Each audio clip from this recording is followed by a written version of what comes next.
એટલે એ ભાજપવાળા પ્રચાર કરવા જાય હે કે પ્રસાદી ખાવા જાય હે? એક જગ્યાએ ભાજપના ભૂંડ ભક્તો પ્રચાર કરવા માટે ગયા અને જનતા જાગૃત લોકો ફરતીકોર ફરી અને સવાલો પૂછવા મળ્યા કે બિચારા ભૂંડ ભક્તો કાંઈ જવાબ હતો નહીં. તે આ 3-4 ભાજપના ભૂંડ ભક્તો ચોંટાડી દીધી. એટલે તમે આખો વિડીયો જુઓ અને બને એટલો આગળ શેર કરો મિત્રો. જેવું થાય પ્રચારમાં લોકોના કંઈક કામ કર્યા હોય તો અક્કલ મઠાવો, તમને કોઈક સારો આવકારો આલે.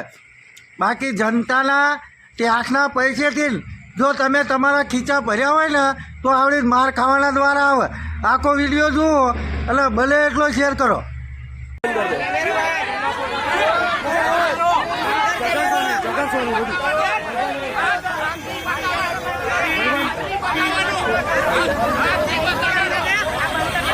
ચાલુ છે કેમ ભાઈ